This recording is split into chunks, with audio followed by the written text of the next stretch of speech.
Cześć, tu Igor, Centrum Przygotowania Sportowego. W tym odcinku z serii Żelazny Uchwyt zaprezentuję ćwiczenia z wykorzystaniem Gripzilla Twister.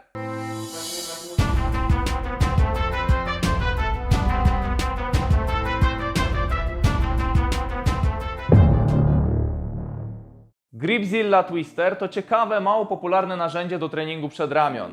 Wygląda trochę kosmicznie, ale zasada działania jest dość prosta. Mamy tu dwa wygodne gumowe uchwyty, dwie sprężyny o różnej średnicy, wewnętrzną i zewnętrzną, oraz gwintowany pręt, który przechodzi przez całą długość urządzenia, wykonany z tworzywa sztucznego. Praca polega na obracaniu uchwytów i w momencie, kiedy uchwyty zbliżają się do siebie, no to robi się ciężej, ponieważ zgniatamy sprężyny. Na początek dobieramy obciążenie. Aby to zrobić, musimy całkowicie odkręcić jeden uchwyt. Zdejmujemy nakładkę i dwie sprężyny.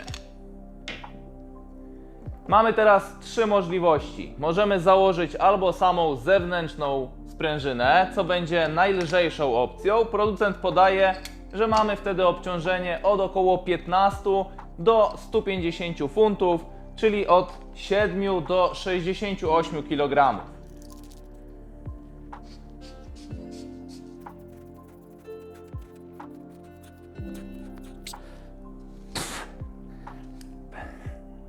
Opcja pośrednia, gdy założymy samą wewnętrzną sprężynę, producent podaje, że mamy wtedy obciążenie od 30 do 260 funtów, czyli około 14 do 118 kg.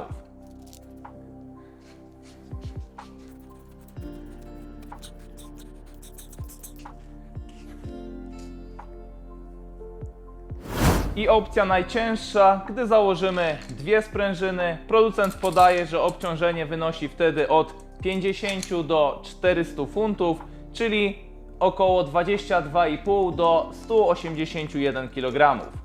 Muszę przyznać, że przedramiona już mi spuchły, kiedy dokręcałem te poprzednie sprężyny, ale spróbujemy skręcić też tą.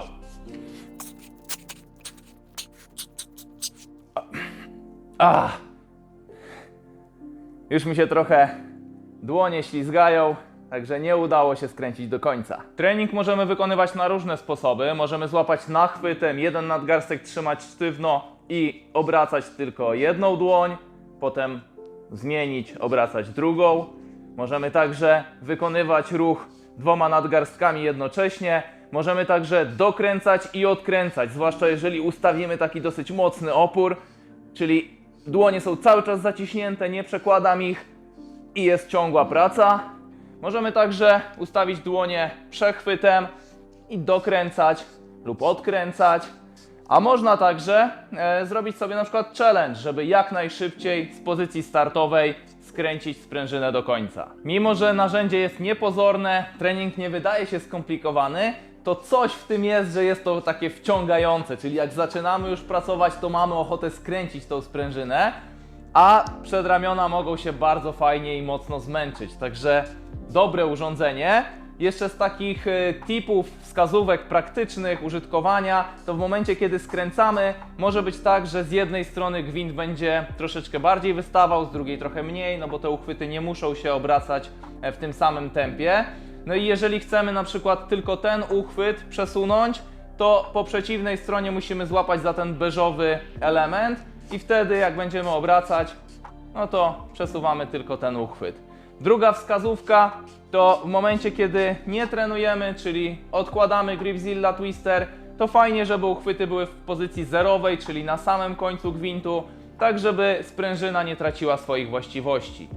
Sprzęt jest mały, kompaktowy, możemy sobie go zabrać nawet ze sobą na siłownię, wrzucić do torby i na przykład wykonywać sobie serię ćwiczeń na przedramię pomiędzy ćwiczeniami na jakieś inne partie mięśniowe. Gripzilla Twister będzie dobrym narzędziem dla każdego, kto chce wzmocnić swój uchwyt i ogólnie przedramiona, ale myślę, że szczególne uznanie może zdobyć także u zawodników trenujących kolarstwo, zwłaszcza kolarstwo grawitacyjne, czy zawodników sportów motocyklowych, bardziej cross, enduro, ponieważ gripy bardzo przypominają uchwyty na kierownicę. No i jeżeli ktoś, zwłaszcza jest początkujący, zaczyna swoją przygodę na przykład z downhillem czy motocrossem, no to pewnie pozna zjawisko zabetonowanych przedramion. Oczywiście tam w grę wchodzi technika i w momencie, kiedy się uczymy, to wszystko się zmienia, ale mocne przedramię zawsze się przyda. To wszystko w tym odcinku. Daj znać w komentarzu, czy znasz, a może trenujesz z wykorzystaniem Gripzilla Twister. Jeżeli podobał Ci się ten film, to zostaw łapkę w górę i nie zapomnij o subskrypcji z dzwoneczkiem. Biceps, piona!